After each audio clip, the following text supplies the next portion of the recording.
Oh,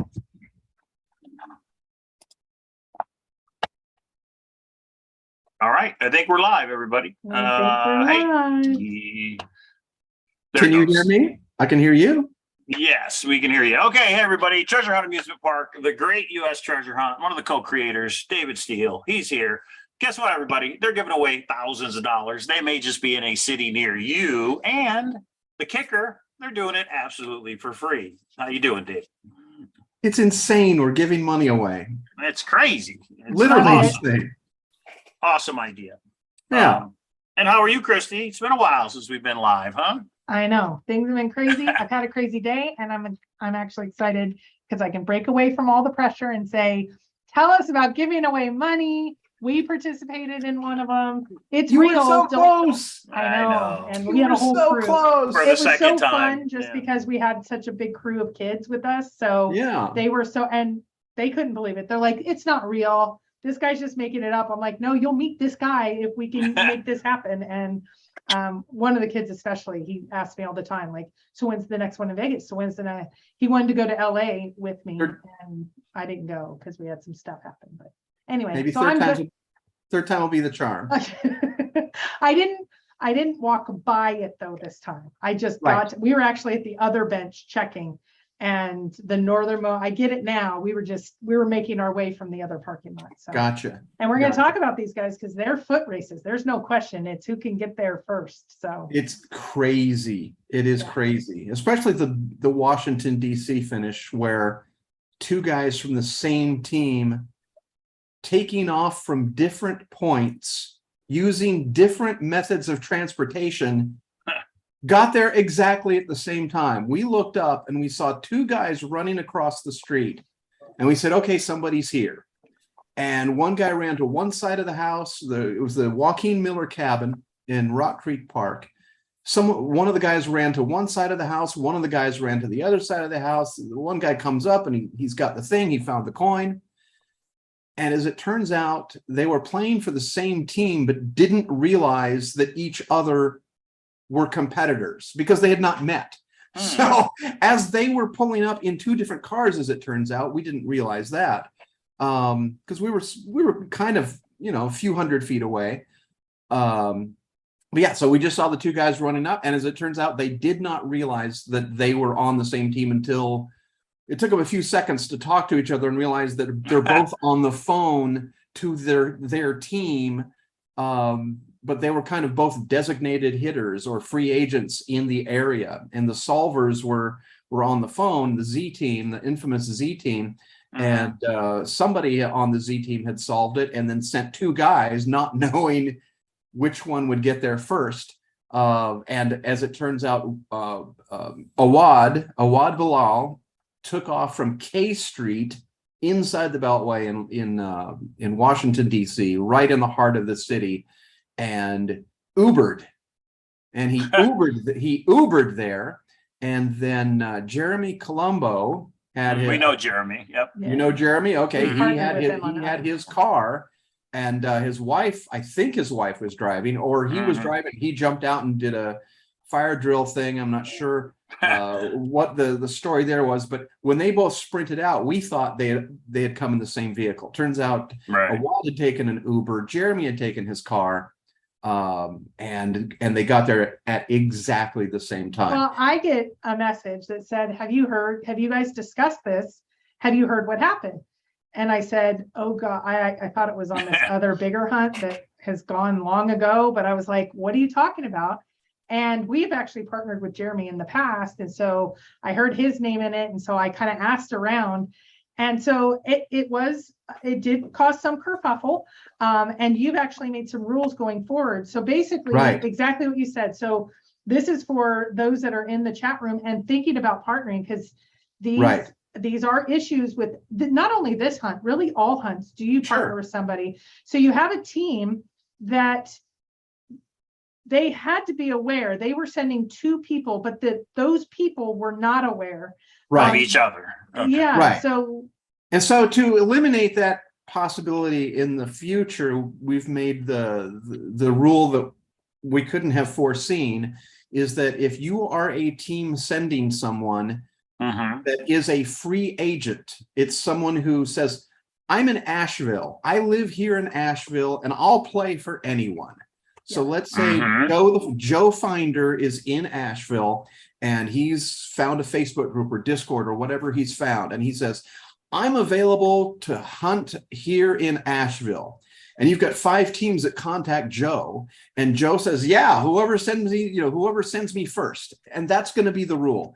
Yeah. Whichever team, let's say it's the A team finds the solution, contacts Joe and says, Joe, go to Centennial Park. It's under the tip of the slide. Joe starts and goes.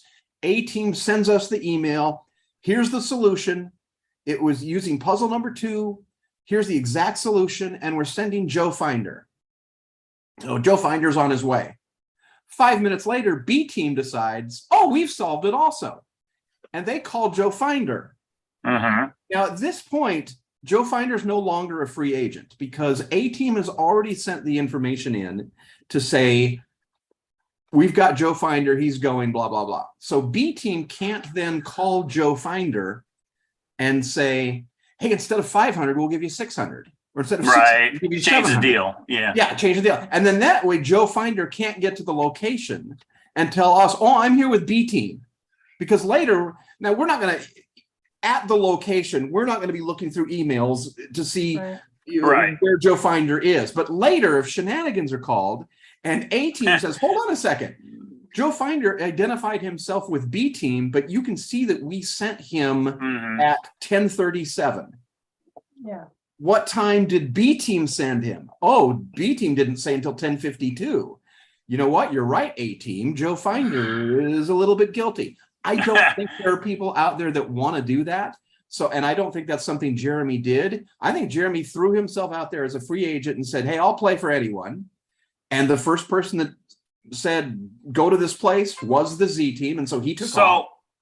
So it's a shenanigan rule, in other words. There's a shenanigan rule. The real shenanigans would be if now the Z team made it good for both Jeremy and Awad. They're chopping evenly. No solver is getting a share. I don't even know who the solver was on the Z team, who solved the word search. The Z team, I guess, was in it for the glory because let's face it, it's only $1,000. If it were 10,000 or 20,000, the glory may not be as shiny.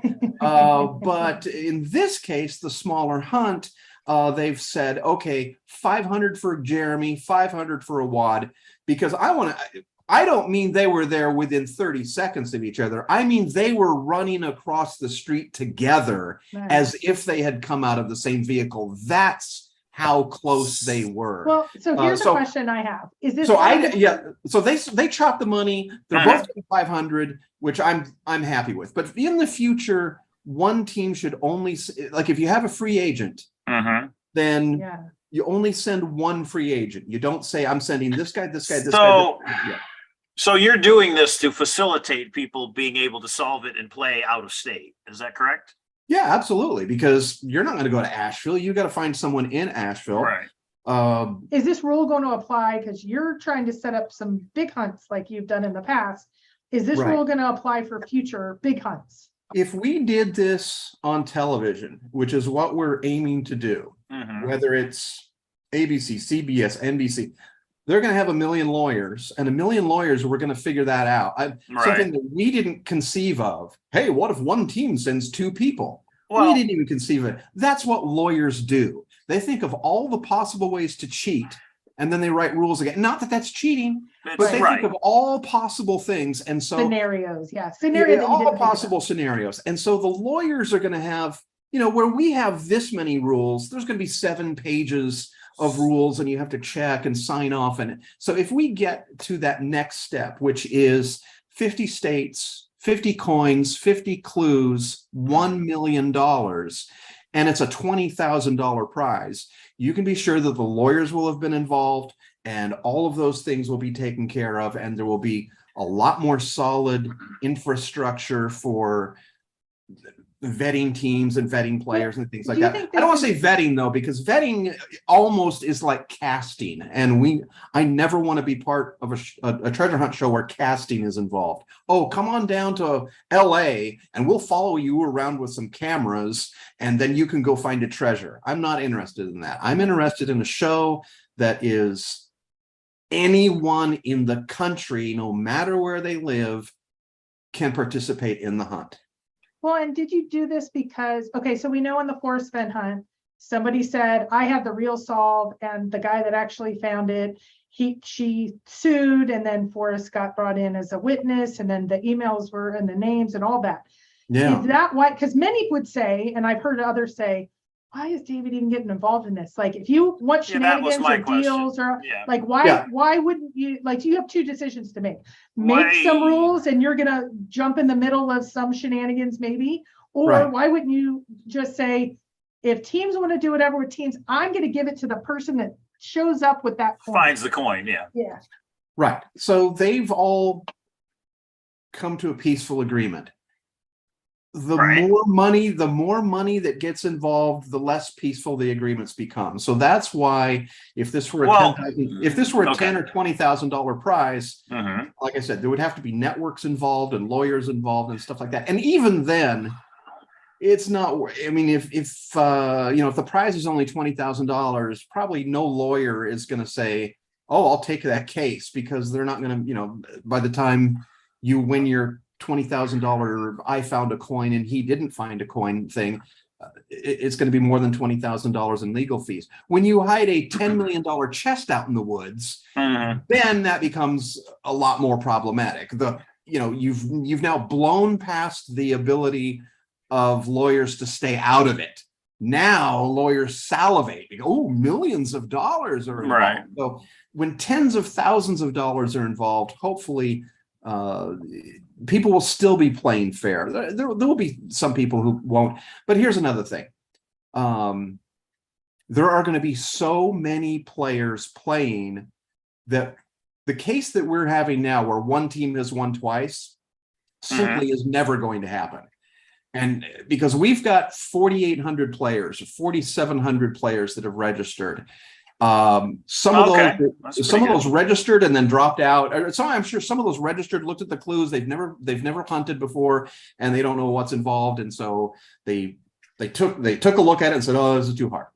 But then we've got a couple of teams that are dedicated treasure hunter teams. And so they're on it. They're not only, I mean, as soon as the email doesn't go out and Dave is sweating, they're like, "Where's the email? Where's the email?" And no Wi-Fi at Starbucks. What is Dave doing?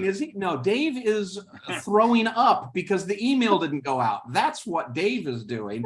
He's not intentionally stringing you on. "Oh, I will make them wait for another 15 minutes. You had a margarita in your hand. You were laughing. Something horrible has gone wrong if I'm making you wait more than 10 or 15 minutes. So, I don't remember what my point was. Well, let me ask you this. So here's the point. If this were on if this gets, let's say this is on, even gets to something small like the Hallmark Network. We had one station in Las Vegas run our story, which was a press release that we wrote, and they essentially set it on air and they put it in Twitter and on their Facebook page and on their webpage, essentially unchanged from the way the press release was written. And they had some banter between the two hosts. That was written a little bit ad lib and stuff like that. But one story, it was 30 seconds, 35 seconds. And then it went on Twitter and Facebook and their website. Between 2:30 in the morning and 8 a.m. in Las Vegas, we had almost 400 people register. I think it was 370 people between 2:30 a.m. and 8 a.m. That's one local station with a little 30-second blurb. If this were even on the Hallmark Network, I'm thinking of like the lowest value, the fewest number of people watching I can possibly think of. you're going to have 1 million people registered for this contest. Nobody's going to win twice. I don't care how good you are. I don't Well, let agree me with you. let me ask you a couple questions, because regardless if a team wins again or not, I don't think that's beyond the point. And, It doesn't matter. another huge disadvantage for people winning twice is we don't tell you what city or what state these clues refer to. So in the first week, when Right. 10 clues come out, it's just 10 clues. Right. You don't know which 10 states are coming out. So you have nothing to grasp onto. You just have 10 clues. And you're aware of the book that we wrote that held up for months until we sent out Twitter hints. So when we want to write a clue that's solved that day, we write a clue that's solved that day. When we want to write a clue that lingers a little bit, we make it a little bit harder. However, you're still going to have 1 million players, and you're not going to have a few thousand players. So a clue that we think might hang on for a couple weeks may be cracked on that same day. Hey, Jeremy, I want you to go to the beginning of this and then hit 2 times speed so you can get through the first 8 minutes. Because I'm going to ask you a question and you're going to get quizzed in a minute. Okay. But here's the thing that you have that's different. We have a Las Vegas hunt that has like 40,000 people that we know are a part of it. The same person has won 2 different times. And one of the reasons for it, and I'm going to give a shout out to her, that's Camellia. We have the Nick Sparrows, we have the Brian Poppelmans, we have the Sassies, we have the Best, we have Bobby D, we have Beef Again. There's I would say about 20, 30, 40 hunters. Yeah. They've teamed up. The minute it goes out, if you want it to go in 3 months, that's fine, but they're going to go 24 hours straight in a Zoom right when it, so there's still the possibility, but I think Mike's going to get to a different point. Even if it's not 2 people win, Mike, you ask it, and then I maybe ask a different. Well, I would just like a clarification of your rule that you came up with. So if me and Christy have somebody in Asheville, North Carolina, and that they're on our team, quotation fingers, are we required to send you the solution before he finds it? Email you the solution before he finds it? You should always send the email solution immediately when you know it, because let's say there is shenanigans and there's the evil team and you're the good team, and your Asheville player is playing both sides, let's say you send him on his way, and then the evil team figures out the solution and calls him up and says, hey, blah blah blah, oh, I'm playing for the good team, we'll give you an extra $100. Okay, I'm playing for you now. And they send the solution and you haven't sent the solution. There's no timestamp. There's no way that you can prove that you actually sent Joe Finder. So send the solution in. Sounds to me now you have a solver and a finder. In my opinion, I don't care how many people send you the solution, they have to find the coin. It's whoever finds the coin should get the money. But that's your rules. It's your treasure hunt. I'm just clarifying. Is there if I send you the right solution, if I'm the first team to send you the proper solution, we know exactly where it is, but somebody else finds it before our guy gets there, we don't get anything, correct? No. It's a 50-50. It's a 50-50 split. The finder is the key because we know they're going to get 50%. And then that finder's team gets 50%. So you could send the solution first. If that's not your finder, then you're out of luck. But now, so now we have a little bit more of a controversy. We have the team in chat saying, no, both of the free agents knew of one another. And now Jeremy, that's why I'm interested in what I don't think they knew each other. They may have known, like when they got there, looking for it on the same team. Yeah. So Jeremy, did you know there was a second free agent that was on the ground? And what was the deal? Was the deal winner take all if the other guy found it, or if you found it, you get to take it all? Or I'm just fascinated with the idea of, I hadn't thought of exactly what you were saying, David. I just didn't think one person would send 2 different people or one group. I don't see it necessarily as, I mean, it didn't break any rules. So why not have 50 people all over the state, all over the city waiting? I mean, so in my opinion, if you get to $1 million treasure hunt, I have a feeling the lawyers are not going to get involved, and they're going to say, whoever finds your proxy item gets all the money. Whatever deal they have in place with whoever, that's on them. We have one winner, and that's whoever finds it. The way that we have proposed it in the TV series Bible is an 80-20 split. So that is a $16,000 prize for the solver and a $4,000 prize for the finder. So the solver sends this. I'm assuming this is a $20,000 times 50 states is $1 million. Right. If it doesn't go, but anyway, we have it proposed at 80-20. Now then the network might look at that and go, no, it should be 50-50, 60-40, 70-30. We're just proposing it. Okay, we're going to throw the first salvo out there is 80-20. So 16,000 to the solver, 4,000 for the finder. Would you drive 5 miles to go get something for $4,000? You absolutely would. But there's also bonus prizes. One of them is called the winning moment of the week. Now, if you show up alone and you find the coin and you put it in your pocket and you walk away and there's nobody there watching you do it, that's not a very good winning moment. Right. If you bring your family out and everyone's looking and little Joni finds it and suddenly mom and dad whip their cameras out and everyone's jumping up and down, oh, Joni found it out. That could be the winning moment of the week. That's a $5,000 bonus, as we've proposed in our. But you decide who that is. It's subjective. The producers would decide who that is. Yeah, and that's fine. There's also partnership of the week. So the producers would look at who are the most mismatched partners of this week, or who are perfectly matched partners.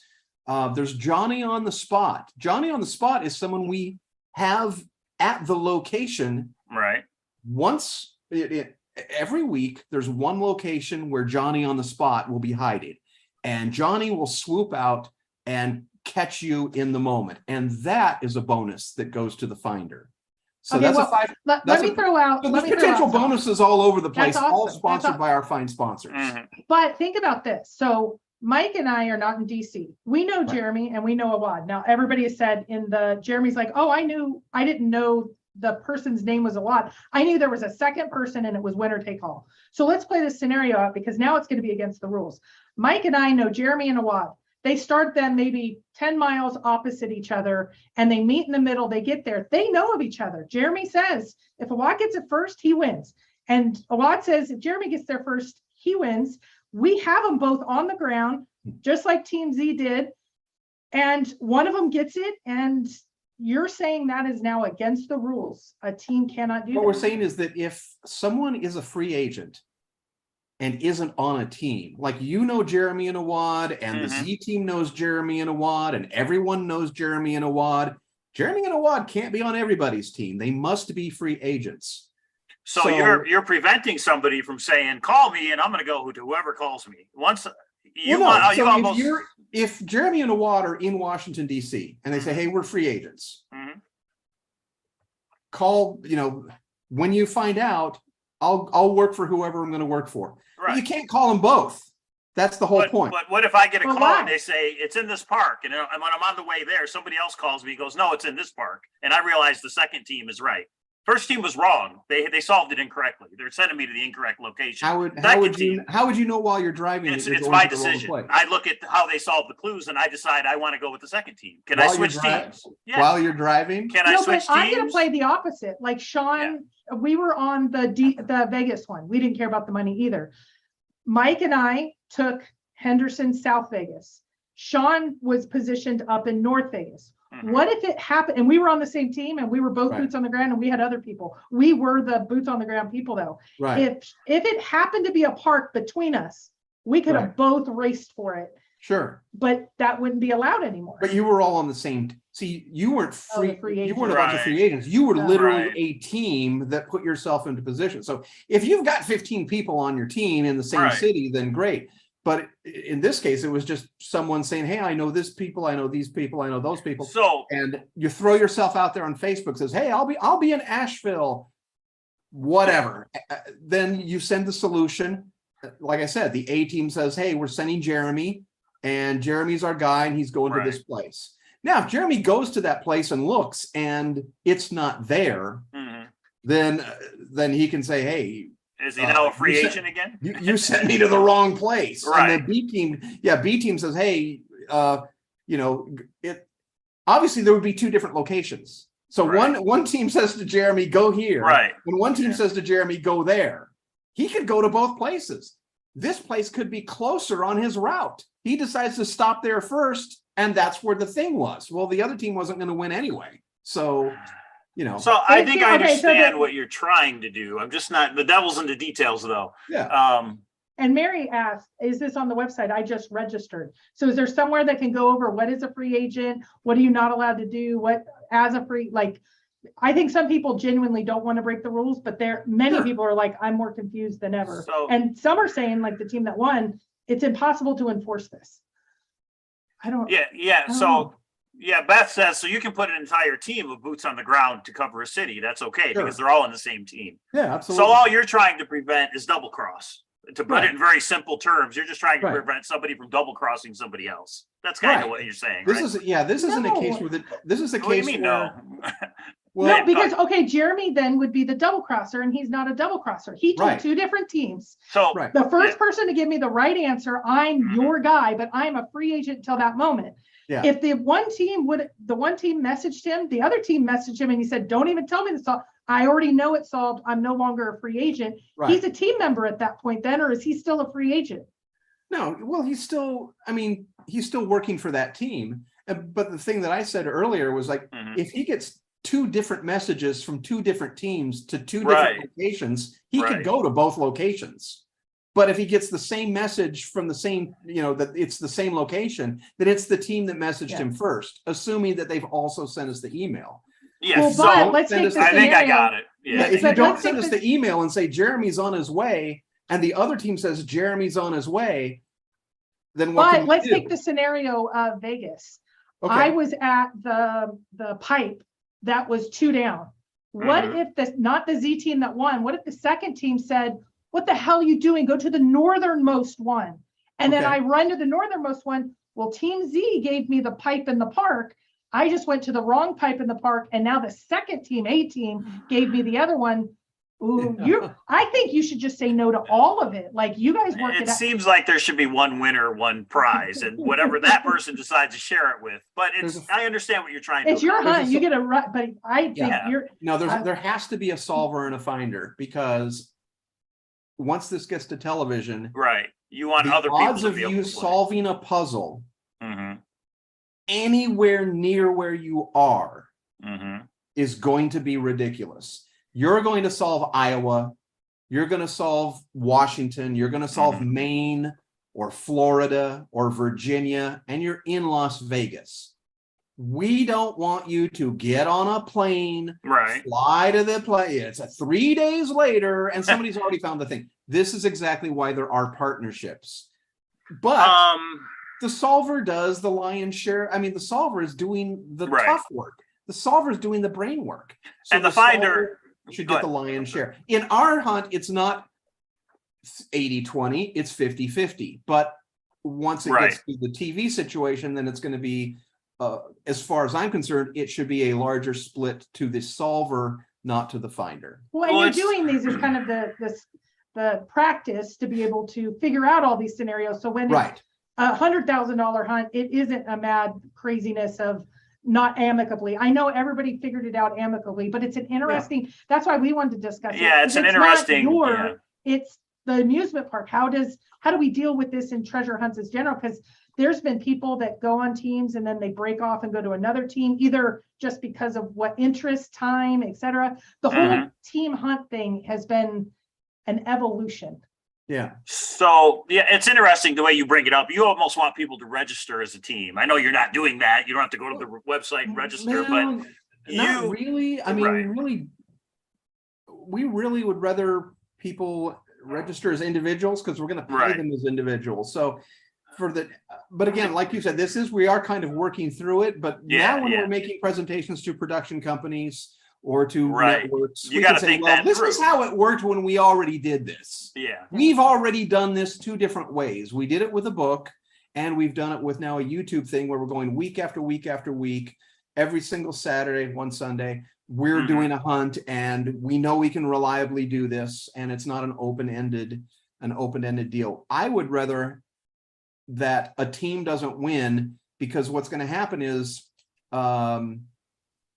one person has to send the email. It can't come from a team email. It's got to come Right. from Mike is the winner. Mike Right. sends the solution in, even though the team worked on it. Right. And the finder runs out and gets $4,000. Mike gets a check later for $16,000. Now, if Mike has an agreement with his team and he's got Right. 8 people on the team and everybody gets $2,000, that's for Mike to figure out. Okay, I got it. It's not for us to cut 8 different checks for 2,000. Right. And that's the same with the hunt that we're doing right now. Everyone's getting paid in September because Okay. we're in the heat of the moment, and like the finder gets $100 cash on the spot. Mhm. And then in September, once we've got everybody's social security numbers and we've checked all the emails and we can figure out who was really there and all that other stuff, then everyone gets paid. And that's probably the way it would work on television too. They would wait until the end of the season to go, okay, you get 4,000, you get 16, you get 4,000, you get 16, et cetera, et cetera, et cetera. But we have free agents. We can also have a lone wolf. So one person could solve it and go get it all by themselves. Someone absolutely could And be they get the full solver amount. finder. Okay. Yeah. What? You could solve, you could live in Oklahoma City Mhm. and you solve something, you go, holy crap, this is Enid, Oklahoma. That's not too far. I'm going to take a Right. shot at it, and boom, you're off to Enid, and you end up being the solver finder. Or you can live in one of those little tiny states near where I am here, where all the states are right next to each other, and it's only a couple 100-mile drive, and you think, you know what, for an extra $4,000, I'm going to risk that 200-mile trip. However, like I said, and one of the things we would say on the show probably, and I think I've even scripted this, is that if the clues are released and you solve a puzzle within 15 minutes and the thing's only 200 miles away, you're not going to get there. Right. Because once this gets to television, It'll be a race. you're not the only person that has solved that thing in 10 minutes. Right. There's I going get to it. be a lot of people that are closer than 200 miles. So you should find someone to go get it for you. So Randy and Jeff know the prize does not have to be split as long as the person who found it is not on a team. Right. They get the full amount. Correct? Yeah. So for example, the very first Anthony Nicer, who's now gone off the grid, haven't seen Anthony. I think he's going to be in Asheville, but I'm not sure. Anthony and his family, technically, I mean, the family is the team, but Anthony so far really is the only solver finder. Now he had a team. He had a team helping him, but it was his family team back in New Jersey. So well, that gets really complicated for us. I wasn't actually on the Mike has a team he works with.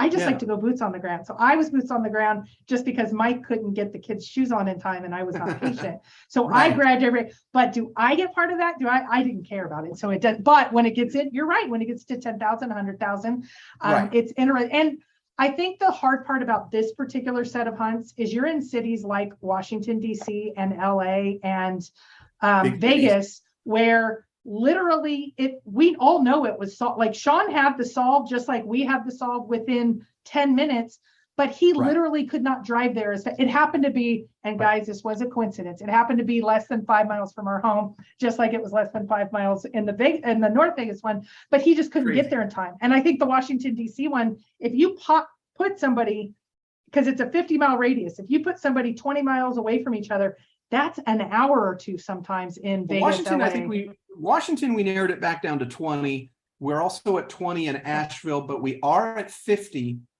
in Milwaukee. So because it still can stretch all the way down into Illinois. So yeah, it's still a 50-mile radius in Milwaukee.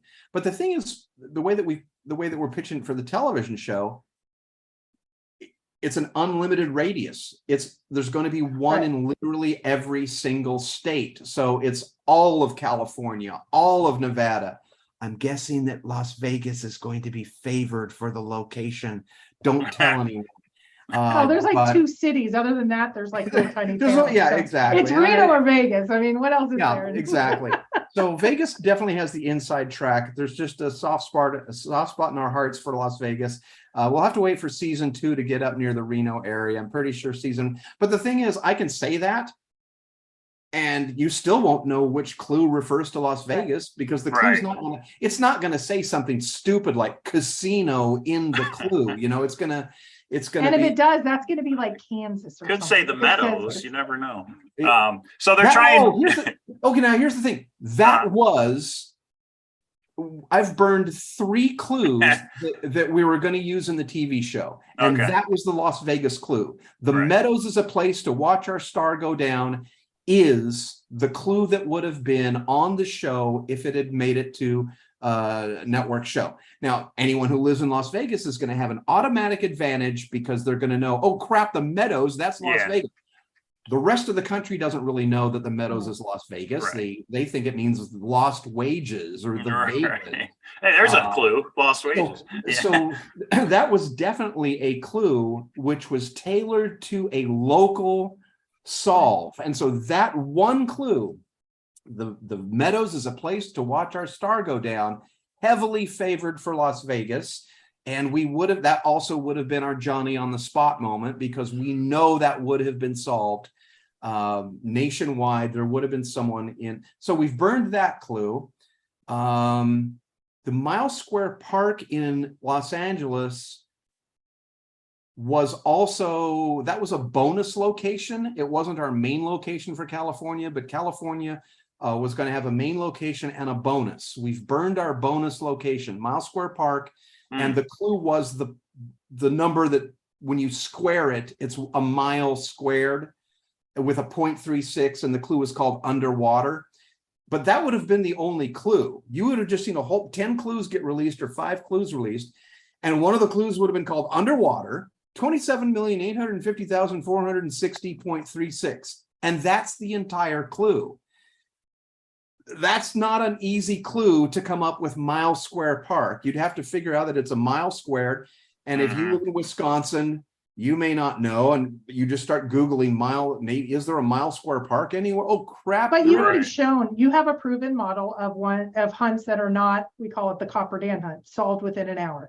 If you want it solved in an hour, you have put on hunts that are solved in an hour. When you want it to go a few months, so that's a proven, or I already feel Right. like it is. And so when you say, which is different than others, including myself, this is going to last a couple of months, you actually mean it because you have figured out the way to do that. This is why this experience is so awesome that you're doing. Thanks. But I do have to say, when you have 9 people in a Zoom from 9 different experiences, 9 different parts of the country, it is amazing how quickly I remember we were in the Zoom on Copper Dan's hunt and someone said, I'm from Minnesota, and this is what this means. A local would know that. I was ready to get on a The plane. night it came out. Yeah, Right. the night it came out, and he thought it was Wow. going to go months. Being fair to him, I had a hunt I thought was going to go months, and it was crap. They literally went Zoom 24 hours and figured it out. So it'll be interesting.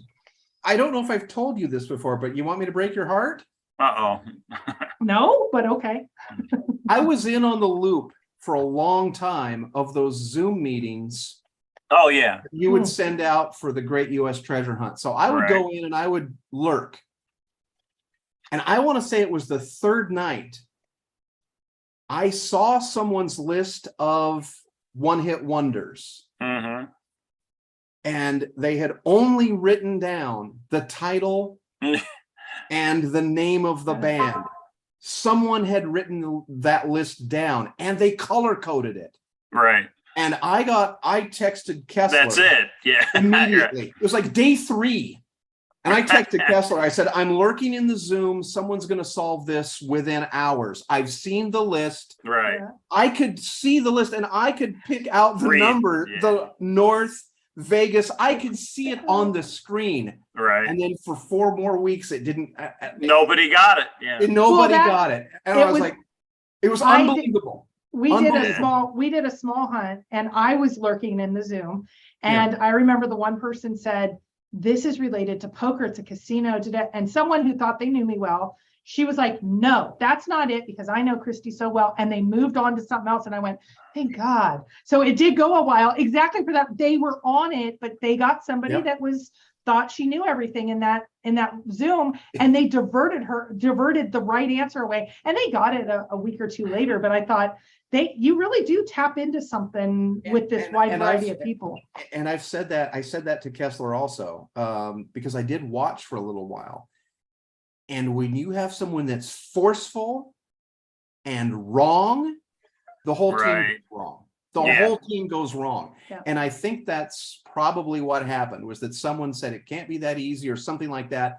Forceful about it. Let's look at something else. And then it just got shunted to the side.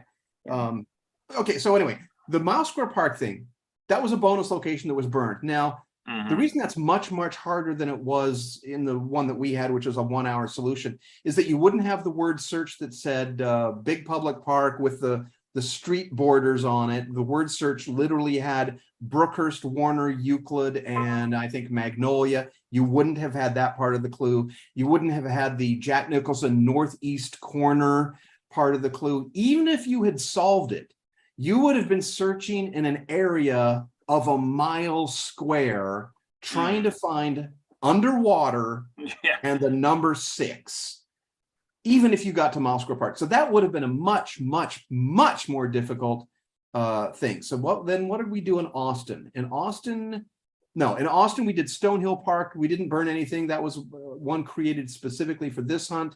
Washington, D.C. was something created specifically for this hunt.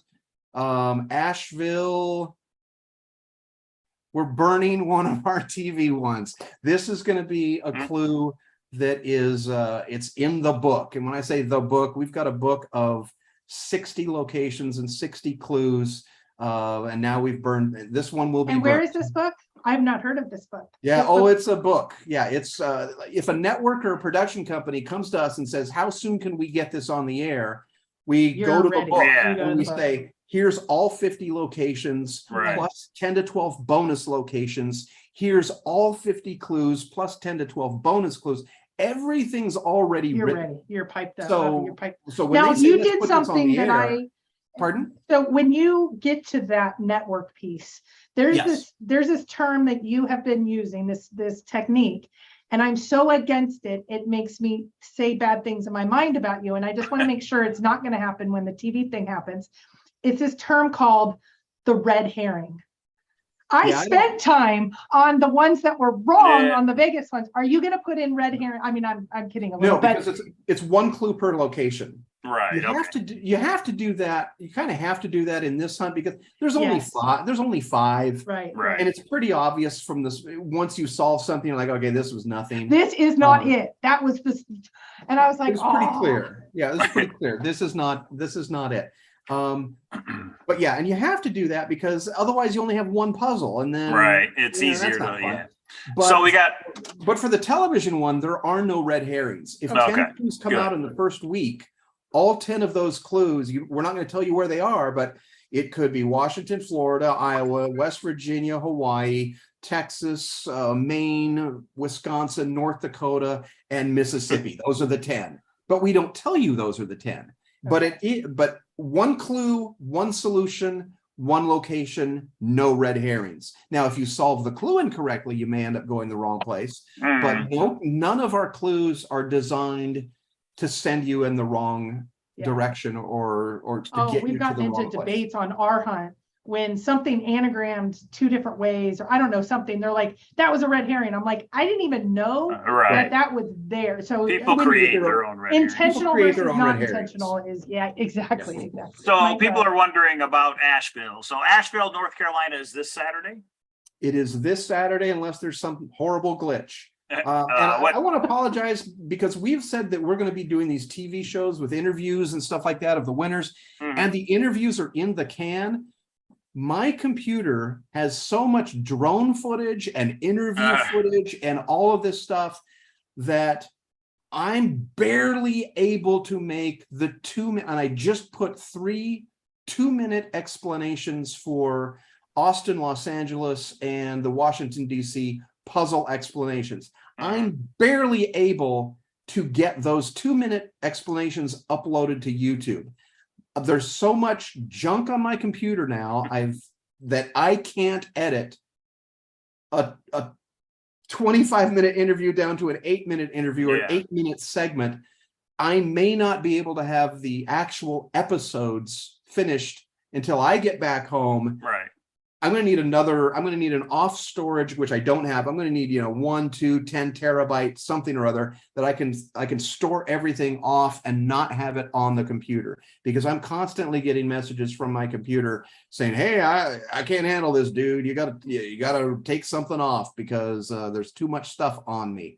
So my computer feels like for me. Saturday, what time does it launch? And somebody said, was it 20 miles or 25 miles? From So what it's landmark? Yeah, It's give a us the 20 details on The Asheville. landmark is the Biltmore Estates. So the Okay. Biltmore Estate is it's the largest private residence in the United States. People still live there, although you can also go on tours of the Biltmore Estate.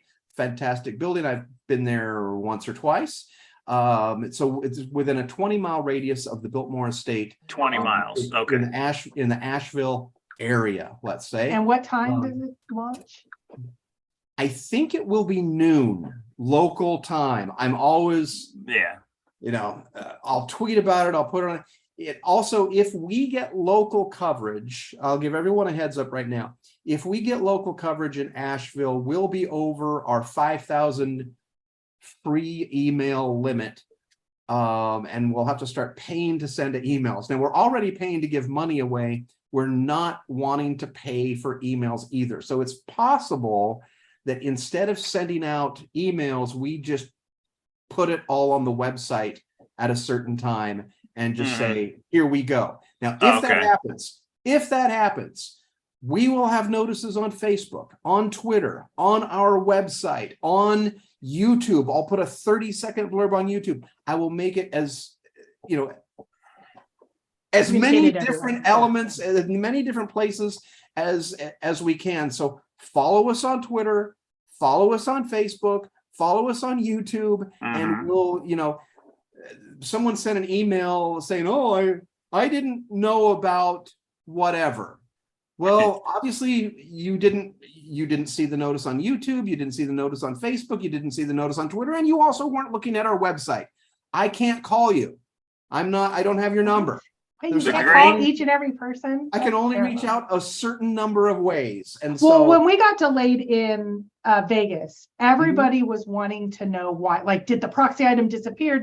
So we all knew it was delayed, but all of us were sitting there going. And then I think it was Dustin White's group, got something off of somewhere first to say there was an issue with the internet. Right. Okay, it's the internet, because of course we're all wanting to know every little nuance as quickly as possible. So I get how anxious everybody was, and I was too, because I had a crew of 7 kids in this house, and they were ready to solve, and they were like, this is their first one. So we were all anxious, but it was really for the nitty gritty details. That's on me because I was across the street at Starbucks, across the street from the park, and I'm going to hit send, and I'm going to walk across the street, and there we go. And I go into Starbucks and the computer does not log on to their Wi-Fi, and nightmare, just a friggin' nightmare. So I had to drive all the way back to the place where I was staying. I had to send Kessler a message saying, I'm driving back. It's not logging on. Once I got back to the place where I was staying, there was an entry screen that I couldn't get past that either. I was about to shoot myself in the head. The computer turned on. Finally, after the 3rd reboot, the computer turned on. I sent the message and raced back to the park and barely beat Tony to the park. I knew where I was going. I mean, as soon as I hit send, I was gone. And I barely beat Tony there, because I want to say I was 17 minutes away from, I think I was staying in a place that was 17 minutes away. The Starbucks was 1 minute away. But yeah, so there's just a follow-up question. If you go over the 5,000 in Asheville, and are you still going to email the puzzle, or does that go on the website? That'll go on the website. That'll go on the website. It probably won't be emailed, because here's the problem. If we get 7,000, let's say Asheville, the local station, plays this up. Now we got media in Las Vegas and we got media in Austin, and both Las Vegas and Austin added over 1,200 people in a simple 30-second story on the, hey, let's go and see a treasure hunt. Over 1,000 people both times. If it happens in Asheville, even though it's a smaller population, they might make a bigger deal of it. And we're guessing it'll easily go over 1,000 again. So let's say we have 6,500 people registered. I don't want to send 5,000 people an email that has the thing in it and leave the other 1,500 out.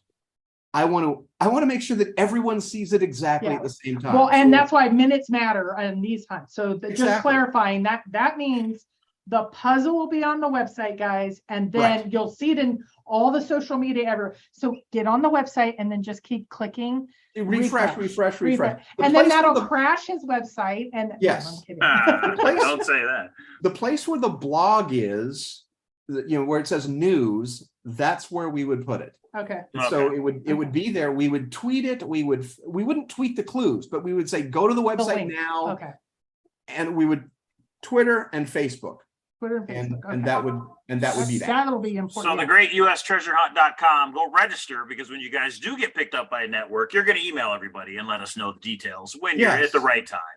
Yes, absolutely. Down below are the links to the Twitter and the Facebook. What cities are coming up after Asheville, North Carolina? Asheville, then we've got Milwaukee, and that's it. We've done our 6 for this run, but you'll do another 6 down the road. I'm open to doing another 6 if we can get more sponsorship. Right. So if there are, but it would have to be 6 different cities, obviously, because we're not going to do the same cities over and over and over and over again. Right. I think though we've proven our point at this point. So we now have a lot of ammunition, especially in the registration numbers, that we can take to networks and production companies and say, look, you guys know about a lot more about creating graphics and music and good editing and putting a good show together. So maybe don't look so closely at, our editing and our music and our graphics, but look at not only the treasure hunt that we've put together, but also there's a thirst for people to play these games. When you have almost 400 people register from 2:30 in the morning to 8 in the morning, and it's not a big, it is a big city, but it's Las Vegas. Those are the deadest hours of the day though. And we had almost 400 people register. Imagine how many people CBS would have register the day they announced the show. If they just said, the Great U.S. Treasure Hunt is coming to CBS in August, and they said this in May, they'd have 5 million people registered in May, waiting, going, can you start it early? Can you start it early? Well, and I know we joked about it, but are you, and Laurel reminded me to ask, because I've been kind of putting some notes. So we know that sites do crash. If you have all the people clicking, are you concerned at all or prepared for a crash of the site? Well, we're hosted by GoDaddy, and I don't know what it takes to crash a GoDaddy website. So hopefully you're going to find out. Yeah. Right. So I'm guessing if we get coverage in Asheville, my guess is we'll have 55 to 6,500 players registered. Right now it's 47 and change. So we'll probably get another 800 to 1,800, let's say. Well, if you know Jenny Kyle, you should check in with her, because I know she had issues. She actually put the Forest Fend or the forum and her website on 2 different servers, because it would go down with major Forest Fend. Well, I don't have multiple servers. It's all going to be on GoDaddy. So if you crash the website and the first 300 got in and then it crashed, congratulations, 300. You have a huge advantage, because I'm not responsible for crashing. I'm not responsible for adding extra servers. Now, when the network takes over, that's a network thing. And at that point, I'm just going to say to the network, hey, I'm the puzzle guy. I come up with puzzles and I come up with this, and I found your locations and I've hidden some coins. You figure out all the tech stuff, because that's not my expertise. Well, and where are you at with network negotiations? We're not in any network negotiations now, but we feel that we have a very strong case to take back to a couple of places that we have talked to in the past. I want to wait until this hunt is completely finished until we do go back there, but we do have a couple places to go back to, not networks, but production companies, where we can say to them, okay, we didn't really know what the answers to those questions were, but now we've got a lot more ammunition because we just did a treasure hunt. We just did not even a dry run, an actual run for a treasure hunt. We did it for a period of 6 weeks. We pulled it off. It went great. It didn't go so great in producing a show every week because of the technical resources, technical limitations of the computer. But that's their, they can do that. We will get a show put together, and we will get them those interviews put together. But especially those registration numbers, those are going to be key, because if you're a production You have company, data, it's data. You've got proof of concept. Yeah. It's not only proof of concept, it's ridiculous proof of concept. When I went to bed at 2:30 in the morning in Vegas, and then got up at 8 a.m. and saw 374, I think it is 374 new registrants, I started calculating what would that be on a nationwide scale. Right. It's anyone in the audience can do those calculations. It was the NBC affiliate that ran a 30-second story. Right. Could get huge, like really huge. Not only could be huge, would be massive. So when I say if CBS announces it and they've got 5 million people registered, that's not an uneducated guess. Right. That's an educated estimate based on our real world numbers, because we saw it in both Vegas and Austin, where we got media. We had well over 1,000 people registered. And then in LA and Washington, D.C., we didn't get media, and we didn't see those registrations. So if you're a network, you can make a huge number of registrations happen. So I just want to go back to the new rule, because I think I can clarify it, because I think some people were still a little bit confused, and you correct me if I'm right or not. If the finder who finds the coin says, I'm on a team, and nobody's emailed you, and you're like, great, we're going to give you the money, and you split it with your team the way your team figures out. Well, does he need to designate somebody on the team to get the solver's cut of that? I mean, if the finder shows up and says, I'm working for, so-and-so, I'm working for so-and-so, we're going to look for the email from so-and-so. But what if there's no email? That's my point. What if there's no email from that team? I mean, people, send your email in. And that was my point. You need to send the email to solve. That's the proof to you that this person was on the right team. Right. Right? Exactly. Okay. Exactly. I get it. Yeah. Don't not send your solution. Don't only send your finder. Because Right. we're going to ask your finder. You want to send an email with the solution. We're going to ask as soon your as you finder, have who's your team captain, who's, Right. what email should we be looking for? What phone number, all that stuff. And if your finder doesn't know, if they just, if you're just you found this person on Facebook, right?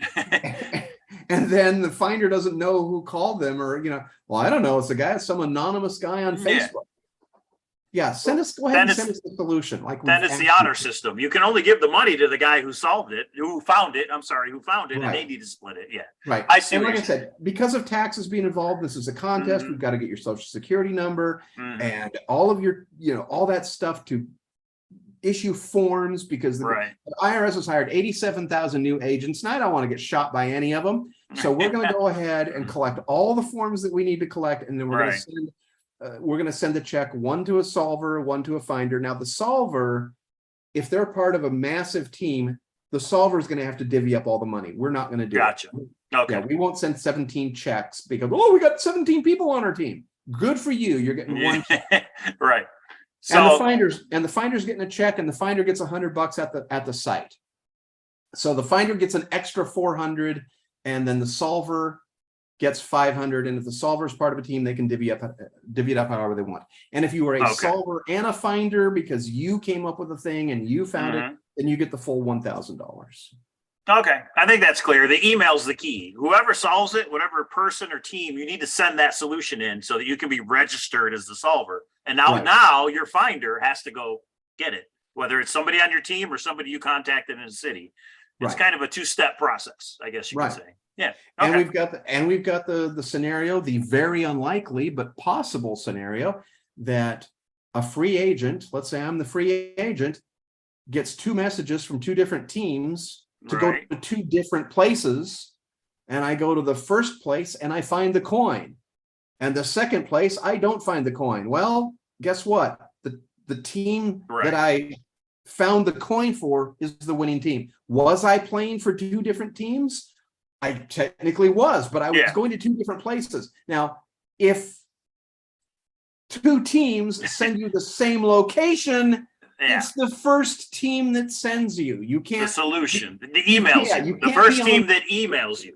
Yeah, you can't be on your way to the place and get a message from another team saying go to the same place you're going to, and then you decide, oh, I like them better. That can't be. That's not how it works. The first team that sends you is the team that's going to win, assuming that they sent the solution via the email and they have that timestamp. Well, and remember this, guys, because I know on the back end, some of the originators have had some tax issues because some people that won the hunt did not want to even give their name, etc. Dave has worked it out, and this is his requirements on his hunt. Some people are like, wait, Social Security. It's actually what is required. It's been kind of a loosey-goosey thing when it comes to treasure hunting originators in the past. They have just done whatever, and this is what he's doing. I'm not saying whether I agree or not. We just know that that's his rules. Well, we have to, because if we go to a network or a production company and they say, oh, you've been running a treasure hunt, and we can say, yeah, here are our winners. This guy, this guy, this guy, this guy. Now, we're not going to share your information with anyone, but we're going to be able to say to these production companies or these networks, we're running everything by the book. We know these are contest winnings, and here's our 10 winners, or here's our, this guy won twice, this person, blah, blah, blah, blah. Here's our books. We've got to open our books to them to show that we're actually legitimate. If you're running a one-off treasure hunt for $10,000 and you just want to give them $10,000, that's why not? Give them $10,000. Technically, that's against the law because it's interesting because those are contest winnings. Well, there was a major. But if you want to do it, there was a hunt that was over 10,000, and the originator let me know. We never put that they had to give us their identity, rules. And that person that won said, "I'm not giving you my information, and you didn't require it, and I will get a lawyer if need be." And the risk was it's on the originator to pay the taxes if it gets put into court. And that's when he was going to do many. And then he went, I'm done. Like the guy wouldn't. So just know that has been an issue and a risk. Well, that's why it's in the rules that it's specific. What if a minor wins? What if an undocumented worker wins? What if somebody? You can't be a minor. Is it 18 and over? You have to have a social security number or a work ID number. Right. So if you were a U.S. resident and you have a social security number or a work ID number, an employer a thing that allows you to collect money and pay taxes, then you can win. If you just got here from another country and you're not documented, let's say, then you're not going to win. Sorry. You have to have the ability for us to pay taxes and to identify you as the winner of the Great U.S. Treasure Hunt. And there it is. Asheville, Milwaukee. Asheville next weekend, Milwaukee, Saturday and or Sunday. And then what? So you're finishing these 6, you're shopping around, you've got some good data. Do you have something planned right now for what the next wave is? Or is it kind of now you're going to take all this good data, you have some good marketing materials that you're putting together, or what's your next phase? There's a half a phase and then a full phase. So once we get everything finished and we have contacts that we can go to, we still have, I think we might have talked about this last time, but maybe we didn't talk about this last time we still have 7% of the company outstanding. It's an LLC. We got all the, we did all the legal stuff for that too. We have 7% outstanding. When we originally did the hunt for $40,000, we had investors putting that money up. It wasn't just, gee, we hope we sell some books to not have to pay $40,000 of our own money. So we didn't quite sell $40,000 worth of books. So the investors didn't quite make their money back, but we also didn't quite get 40% of the company sold. So we've got 7% of the company that is still outstanding. And we are looking for investors for $2,500 for 1% of the company. What does that work out to? It's all or nothing, basically. It's an all or nothing proposition, because clearly we're not making money giving $6,000 away and having free registration. So what are we trying to do? We're trying to get the numbers to take to production companies, to take to networks. So let's say, what does that $2,500 get you? It's 1% of the Great U.S. Treasure Hunt LLC. What is that worth? If we never sell this, you've just blown $2,500. So we're looking for true believers, because if we do sell this, what would 1% of the Amazing Race have been worth? Right. If you had owned Amazing Race for the last 20 years and you had a 1% producer share of the Amazing Race. Or if you sell it to a network, it's 1% of whatever, right? Yeah, yeah. It's 1% forever, because clearly we're going to put a deal in that, we get a percentage as long as the show runs. We're not just going to sell it out and then just say, oh, well, you go run the show for 20 years. Right. We're gonna have something in we're gonna wet our beak for the next 20 years or however long the thing goes. So let's say the first year the network is the Hallmark network or something, like a low network, and they say, gee, okay, we're gonna produce this on a shoestring, we'll get some sponsors, and the producer's fees, you guys, $1 million. Doesn't sound like a lot. It's not a lot, considering that the fifth build kid on Stranger Things makes $600,000 an episode. Okay, so $1 million isn't that much money in the as far as television goes. So if they say to the producers of the Great U.S. Treasure Hunt, look, for the first season, we don't know, we're going to throw it on the air. We're going to pay you guys $1 million, and you're going to shepherd the show through, just like you did. We'll take all your clothes. We're going to bring a professional showrunner in, but you guys are going to be there, and blah blah blah, $1 million. Okay, great. Well, what's 1% of $1 million? It's $10,000. You invested $2,500. You just made 10 grand for season 1. Suddenly, oh my God, everyone's watching this thing. Who would have ever known that people want to win money for free? Right. So the next year, you know what? This has been a massive monster hit. Second year, it's going to be $8 million. And the third year, you're going to go to $15 million. And then the fourth year and all this, you guys, the money goes up and up and up. And that 1% for you is that 1% forever. So in the second year, when it's not 1 million, when it's 8 million, now you just made $80,000 on your $2,500 investment, et cetera, et cetera, et cetera. 2,500, 1%. It's literally all or nothing. So because either we're going to sell this to a network and everyone gets rich, or we don't sell this to a network and nobody gets rich and everyone goes, that was a really good idea. Or 25 grand for 10%. If you want to get crazy, we only have 7%. We only have 7% available. 7%. That's it. Okay. We only. Okay, so here I need to clarify something, because I have registered, guys. They're not asking for your social security when you register. No. Only when you win. So the winner, and Jen's in the room, and we partner with her on another one, on another hunt. Congratulations to her. That information is when you win. We don't ask that your is name. when they. So Zozo, you got to pay attention. Watch it from the beginning, and you'll understand a little bit better. I hope. Also, your registration is just your email address, and if you mistype it, there's no way for us to know that. So type it in very carefully, because of the 4,700 players, only 180 got bounced, and either that means your spam filter was on too tight, or you mistyped your email address, and there's no way for us to know whose spam filter is on. It doesn't tell us. It just gives us the raw number. 186 got bounced. Oh, okay. So when someone sends us an email, oh, I don't know, I didn't get the thing. Well, check your spam, re-enter. We can't help 180 different people. That's something's got to be on you, and that's got to be on you. So you got to register carefully. But yeah, Okay. it's $2,500 for 1%. You can send us an email at thegreatustreasurehunt@gmail.com, or Jeff Kessler is the money guy. He's the guy that does all that stuff. I'm more the creative guy. So if you want to talk to Jeff directly or email him directly, it's jkagent@gmail.com. But yeah, if you want to do all 7%, what is that?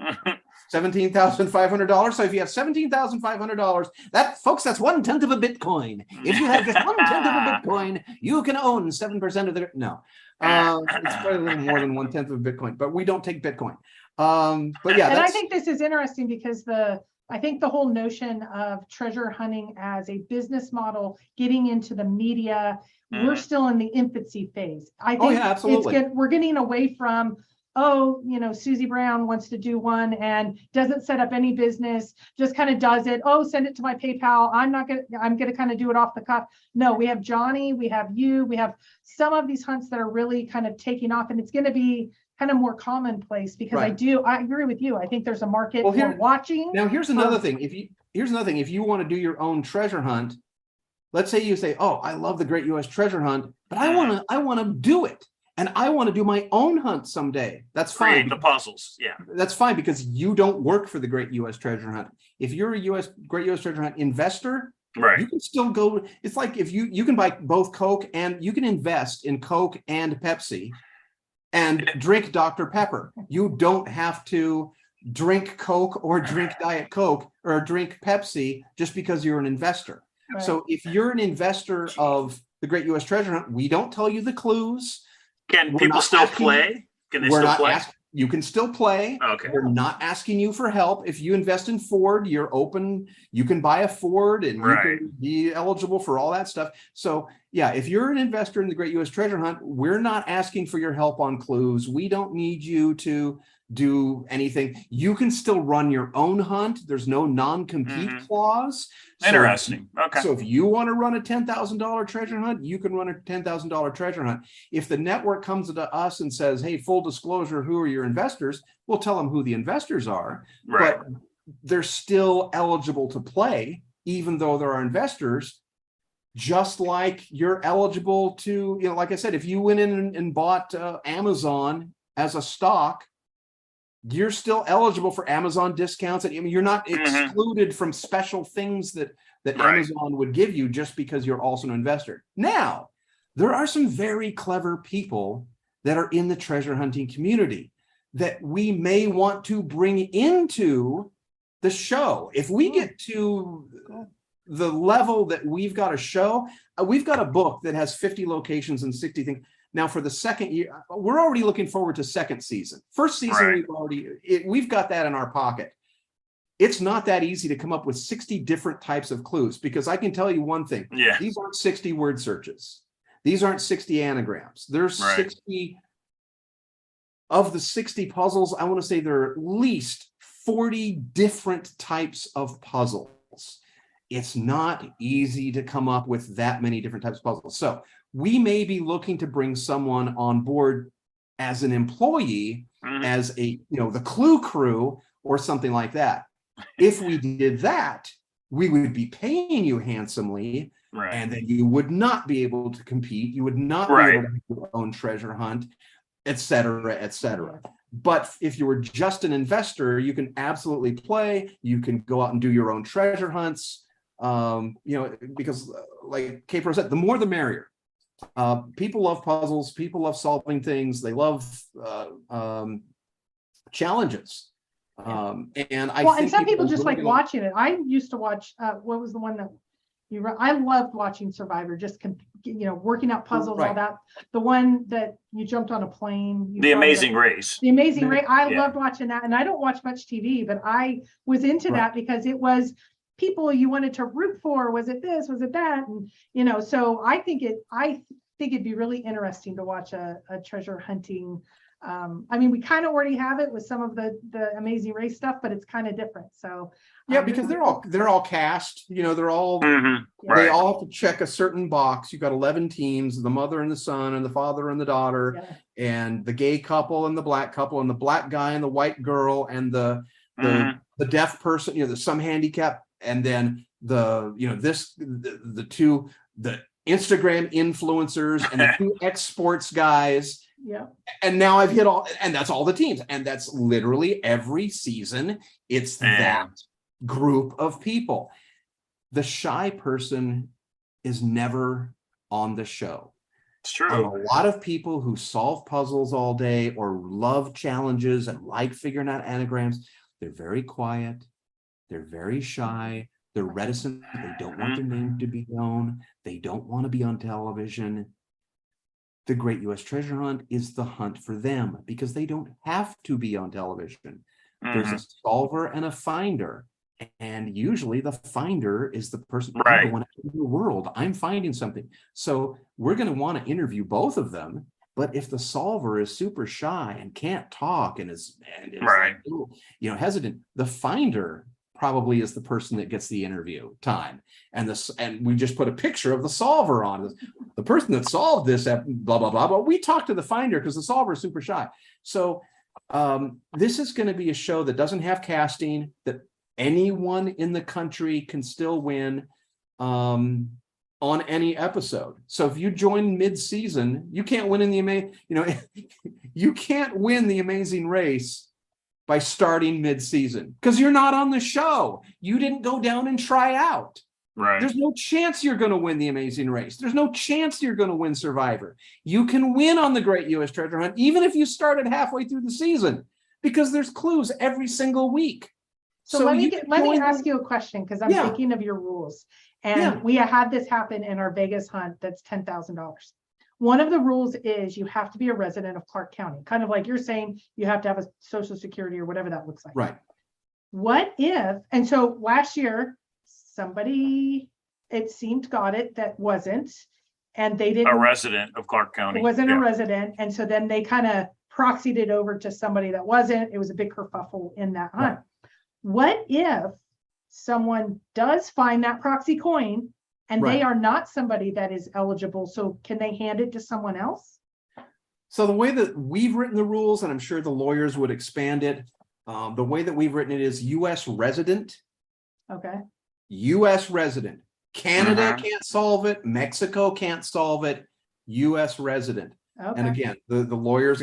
Now, let's say the coin gets found accidentally. It's an accidental find, and that person doesn't win because they didn't know what they found. Even though they look at it, they go, "Oh, the Great U.S. Treasure Hunt. I think that's on television.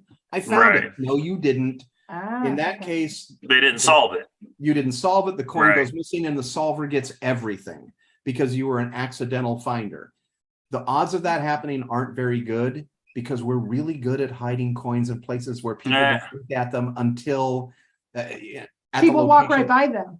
People walk right by them. People sit down on that bench. That Vegas coin was there for a year and change. It was there the last time I was in Vegas, which was, oh no, it wasn't quite. Was it over a year? The one at Sunset? A year.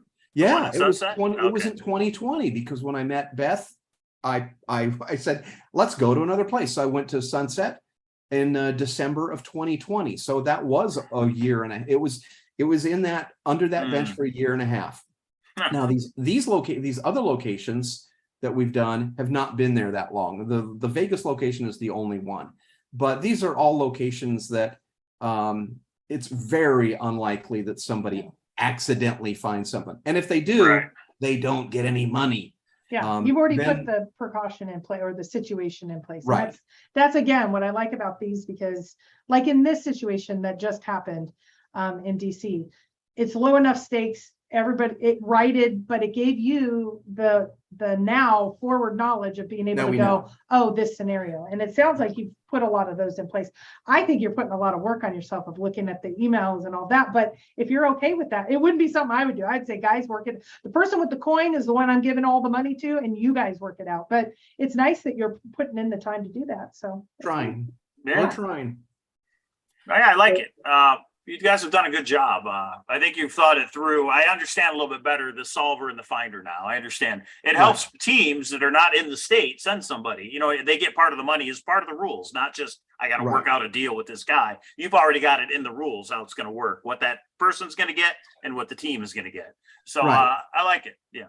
And if you were on television, this is the reason, another reason we have the solver finder with bonuses for the finder, like extra $5,000 bonus for the iconic location of the week. That's a finder bonus.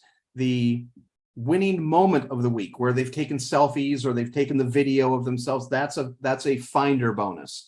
The partnership of the week, that's both a finder and a solver bonus.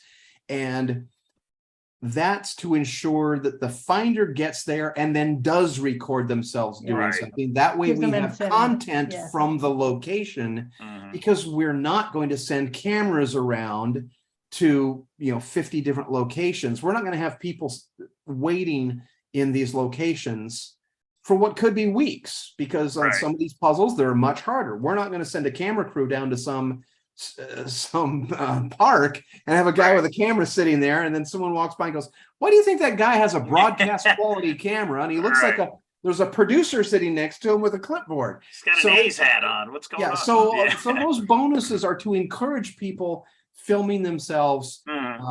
And phones now have near broadcast quality anyway. I mean, you see commercials shot on iPhones. So if you have an iPhone, you've got broadcast quality as far as I'm concerned. So that kind of takes care of the fact that we don't have to have cameras in all these locations. We will have one. We'll have Johnny on the spot.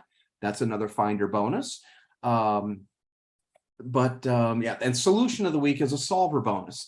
But so that eliminates the need for us to get people and cast them and then follow them around with cameras. That way anyone can win, not just the people who can fly into LA and interview and then have a camera crew follow them around. Now we'll have people sending us their video. We've done it with, we're there every week, but that's not quite how we do it on the TV show. On the TV show, we'd have one person there in one location every week, and then bonuses for a bunch of other things, all sponsored. And that would be cool. It's like the degree all-in moment in poker. Like, and it sounds cool with, all these sponsors and things. There's some guys doing the hunt in Utah. I'm sure you probably know about it, but they're getting sponsored with a Ford Bronco. And it's like, you find the key. And it's like, I love the idea of corporate sponsors for, the advertising piece. So, And ultimately, part of the pitch is that this will be the Great U.S. Treasure Hunt sponsored by Ford, or Ford's Great U.S. Treasure Hunt. Let's call it the Great U.S. Treasure Hunt sponsored by Ford. Where do you register? You register at Ford.com/treasure hunt. They have a special website that is the Great U.S. Treasure Hunt, and it links from CBS or NBC or whatever. But everyone who plays, the 5 million people who register, are sending their information willingly to Ford, and they're sending their names. Now, of course, when you register for a television show, they're going to want your name, they're going to want your email, they're going to want your phone number. They're not going to want your social, but they're going to want your basic information. And then what happens? Every week when they send you the clues, at the bottom of the clue sheet, oh, by the way, Ford has new financing. By the way, did you know that the Ford whatever has driver assist or parking assist? Oh, the new Ford electric vehicle just came out. So every week you're receiving extra advertising, and you're gladly receiving it because you're also trying to solve the clues. Well, who does that? There's no show on television where you send the sponsors your information and unblock all your spam and want to get information from the sponsors. We will be the only show on television where our players are sending our sponsor, our major sponsor, all that information, because you're not sending it to the minor sponsors. You might have the partnership of the week by Match.com, or the winning moment of the week sponsored by Target. this team was on target, something like that. So Yeah. you're not sending all of those sponsors, but you're sending the main sponsor all of those emails. Well, it's interesting because the Las Vegas one, they actually partner with Meineke, and that's where they have all the Meinekes in Vegas, and they tell you which ones. They all have a clue go up, like, I don't know, every Monday, Wednesday, Friday at 8 a.m. And when I went in for it, I was like, I also need an oil change, because it helped me utilize them, which it was super interesting, the marketing model for it. Now, the only bad part was I convinced the guy to give me, I'm like, can I get the clue about 10 minutes early? He's like, sure, why not? I don't even know what this really is. And it's like a few of us like, ooh. But that individual clue, really, you had to have all of them to solve. You had to have At least all that's of how them. it should work. But yeah. Right. So- Well, I mean, the way we've envisioned it is that you send your information to Ford or Target or whoever the major sponsor is, and Ford and Target is a multi-million-dollar company, multi-billion-dollar company. They won't have the issues with sending emails out. Right. Everyone's going to get their emails exactly at the right time, and all that stuff. So they're going to have enough money to put a tiny bit of infrastructure together to make sure that some emails get sent out on the right time. And you'll gladly send your information to Ford or Target or whatever. And if they send you a QR code to scan that gives you a coupon for $25 off the next time you go to Target, fantastic. Right. Yeah. Marketing people take over then, but it's an interesting model. I like the idea, and the networks, they have so many people behind them that they can figure that out. So I like your notion. I'm the tech guy, or the guy that knows the techniques behind the treasure hunting and the marketing engine of the networks. I mean, even if you had the knowledge, they're gonna listen to their network people that have billions of dollars in marketing. So. Sure, absolutely. They'll come up with stuff that I have no idea even exists. Yeah. They'll say, oh my God, if we had 5 million emails, here's all the other things we could do. We're going to send text messages, and we're going to do this, and we're going to do that. And then we'll launch an app, and then we'll do this, and then we'll do that. And we'll go, oh yeah, okay, good. We're going to help you out with the treasure hunt. You take care of all that stuff. Right. And by the way, for only $2,500, you can buy in for 1%. 1%. I like the Clue Crew. I'm interested in that. Yes, one. the Jeopardy. I'm sure Jeopardy has probably already trademarked the Clue Crew, but that's what I meant by it. So if we need assistance coming up with extra clues, and we probably will in the second season, we won't need it in the first season. But yeah, jkagent@gmail.com. This is a dead serious offer, but it is kind of all or nothing. Right. If you have $2,500 to risk, then and you've hung in there. You've been around for a few years working on this, so it's not like you're just. Some of these hunts pop up, they're there, and then they disappear. You've been working on it for a year. I mean, you did the bigger hunts, you did this one. You said, and you actually did what you said. We're absolutely, we're dead serious on this. We're totally committed to it. And once this wraps up next week, Kessler's going to be up in Milwaukee. That'll be the 6th hunt. And then we'll be ready to go back to networks and production companies. And the window closes on the investors. So because if we go into a meeting with a production company, and they say this is fantastic, then that's it. We're going to keep the 7% for ourselves, because why not? Why wouldn't? Hey, everybody, we just put a $13 million deal together. Would you like to buy it? No, that's not going to happen. Yeah. So when you're on Shark Tank, I could see it. Yeah. Well, any of those guys on Shark Tank could make that happen. But actually, if you were going to get a meeting at NBC, why go on Shark Tank? Just put just divert me from Shark Tank into the guys that do game shows at NBC. I don't need the guys on Shark Tank. I just need the guy at NBC to put on a show. And they're airing game shows at night now. So I guess they always have. But yeah, we wouldn't need to go on Shark Tank because we'd already be at NBC making the pitch to the NBC people.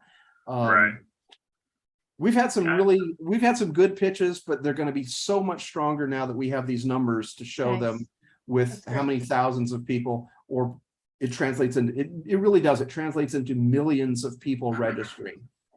Because what do you have to lose? You're it's free. You're trying for free. Yeah. It could be, you could solve a puzzle It could be the park across the street from where you live. The Jennifer Rowe, who won in LA. Los Angeles, she was Yeah. part of the team, grew up across the street from the park. She pointed and said, "That's the neighborhood I used to live in." Oh, wow. So that kind of thing could, and twice we've been in your neighborhood. We've been within like 3 to 5 miles of you guys. So it's possible that you solve a puzzle and you're like, oh crap, this is 10 miles away. Let's go. It's more likely that it's not going to happen. It's more likely you're going to go, oh, this is 780 miles away. I better get Right. it. But that's Well, what I and think. Jen was working on another hunt that I was working on as well. And she goes, I finally figured out where it is. You're in Vegas. Do you want to partner up? This was a year or two ago. It was Best Hunt. And we partnered up. And it was like, so it is amazing the networks of people that Yeah. this is becoming kind of a hobby group in itself. Right. So yeah. Yeah. And it really is ready to blow open. And hopefully our show will be the one that really blows open. And I'm really confident about it. I've seen the numbers, the way that they've been. In Austin, where we got a little bit of coverage, we had, a 30-second story on the NBC affiliate there, and Twitter and Facebook and their webpage. We had 14 teams show up within the first under 90 minutes. Wow. Including the 2 winning teams where they got to the parking lot at the same time. And one guy ran into the park and the other 2 sauntered in, and the guy that ran is the guy that won. But teams kept coming and they kept coming, and it was families. It was, oh, my kids are here. The 2 little girls are here. We want to look at the bench where the coin was. And mom and dad were out. We had a gigantic family come out that had, this is his 16th birthday, and there's 8 of us that all came down to see where the thing was. So this is going to be a family, this is definitely family entertainment. But yeah, if you're on television, you're going to have millions of people playing, millions of people playing this game. Yeah. Well, and that's what's interesting about the Vegas one is they have the radio station puts it on. And so that's why they have the reach in Vegas. I mean, I think there's a guy that runs a website that we know, and he had 10,000 emails just from the people registering because he was putting the clues up, going to Meineke and putting it up. He had 10,000. Right. I don't even know how many were involved in the overall, but there's a chat room and it takes off. It has hundreds in it. So yeah, if you get some national media, I know that's why Johnny blew up. He was on Fox News. And once he got that national reach, even though it was in Michigan, he blew up. So it's just going to take that one media hit to really make it get huge. So yeah, it's going to take one true believer at a production company or at a network. And that's going to be it. And we were very close with the production company. And when we go back to them, because no doors have been slammed in our face. Right. No one has said, "Oh, this is the worst thing we've ever heard." We just wanted to return your call. You suck, and you don't call us back. We've had some. I would call them close calls, and nobody has said this is an awful idea. We can't figure out how to sell it. But we've had gentle no's, and I think now that we've actually done it and we have better numbers to show them, we can go back to them and say, hey, remember that gentle no you gave us? Here's some real life numbers, and I think you could take these real life numbers to a network and they would be astounded. Okay, well, there it is, everybody. David Steele, the Great U.S. Treasure Hunt. Go to thegreatustreasurehunt.com and register if you haven't already. Asheville this Saturday, Milwaukee next Saturday, and then you never know. It may be coming to a network near you. We'll see. You guys definitely put in the work, so I hope so. Yeah, good luck. Hope so too. And the next time we're in Vegas, I hope you guys win. Yeah, one of these times we got to get it right. One of these times, right? All right. I do have to say the kids with bikes. That is what helped at least get us a little bit closer, because they were. You saw that I showed up maybe 5-7 minutes after them. They just took off. They were going, which was awesome. So that'll be. I do think, and it was just fun having the kids there, teenagers. And they just took off. It was awesome. The whole thing has been really. I've really loved being in all these different places, and seeing how much fun everyone is having, even if they're not winning. Yeah. They're like, oh, rats. Okay, well, I didn't get there, but you know, Right. it was still fun. Thanks a lot. And then they get a puzzle book, or they get some horrible prize that is like a horrible consolation prize. I think in Vegas, I was handing out $1 bills, Right. and I wrote on the bottom, "You are not a winner." Well, Better out luck of next- I think we had 5, 6, 7 kids. Of course, Mike's youngest is like, there's a playground. Can I go? And he was done. He didn't care. Right. But one of the older boys, this was like, he's like, he had his bike stolen, and he's like, this is how I'm going to get a new bike. And so Oh, he was in, and he was like, he was seriously disappointed. One of the other guys was into it, but he was like, you gave him a shirt. So he's like, I got a shirt. And I'm like, okay, like, you know, he's 14. It was awesome. yeah. And then everybody was somewhere in between, but it was funny. Some of them wanted to talk about, okay, so next time we would have to do this and do that, and you need to pull up, and I have to have my phone ready and GPS, and then some of them like, oh, it was just fun, and okay, next one, Right. whatever. And it was funny just to see the personalities of each treasure Right. hunter out there. Almost everything in life is a spectrum, from complete disinterest, Yeah. would never get involved, all the way over to I am completely obsessed with treasure hunts. I will do Yeah. everything. So there's everything in between. And as long as you're not here, as long as you're somewhere Yeah. in here, right, which is like 2/3 of the spectrum, you're going to at least watch the show. Right. You Right. may not try to solve a puzzle, but you know what? You probably would. You'd probably register, and you Right. would get the puzzles, and you would, let's say the first week or second week, you look at the puzzles and, oh man, these are horrible. Oh wait, this one's not so tough, Right. because they're not all going to be impossible. That's the thing. You guys know that we're going to mix it up. And this is something that we've done now. I think this is also part of proof of concept with these puzzles. You look at some of these puzzles that we've released and you're like, what does this even mean anything? Right. And, like the giant Polybius square that just had a bunch of 1s and 5s and 6s, that if you don't know what a Polybius is, you'd look at that and go, oh, I have no idea. Then there's a limerick. Oh, I can figure the limerick out. So you're going to have people that will look at puzzles and won't even make an attempt on, oh, well, I'll try these two. And that's fine. Only try those two. We got you. You're watching the show. Right. Right. You're watching the show, you're interacting, and you might win. Because if you can solve one of those two and then partner with somebody, you could win. Right. Then the next 5 puzzles come out the next week. Oh, I can try this one. Now, there will be some people like you guys, we're trying them all. Put a Zoom together, Right. get everyone in, let's break it all up. You take these two, I'll take those two. I mean, you're absolutely going to try to solve every single puzzle because that's what you guys do. But life is a spectrum. So there are some people that are just going to go, oh, I'll try the easy ones. Let's see how it goes. And one of those people is going to end up winning one of these things. Yeah. They're going to go, oh, geez, this is Medford, Oregon. I figured it out. I don't believe it. I don't live anywhere near Medford, Oregon. It's Centennial Park in Medford. I got to partner with somebody. So there's going to be some story like that, Right. where we had that in Vegas. She finished second. She saw the story the night before, registered, and finished in second place. There's going to be stories like that. Once this gets to television, there's going to be people that didn't know the show was on, solved one puzzle and end up winning $20,000 or $16,000 or whatever, and being on a major TV show. But it's anywhere from this part of the spectrum to that part of the spectrum. We're going to watch the show. And these people we don't care so much about. These people, the discontented ones and the people that don't care about treasure hunts, they can watch something else. But all these other people, the 75% of us, I think, that have at least some interest in puzzles or just, having fun, winning free money. Who doesn't want to win free money? Well, these people. Right. So cool. Fingers crossed. Yes.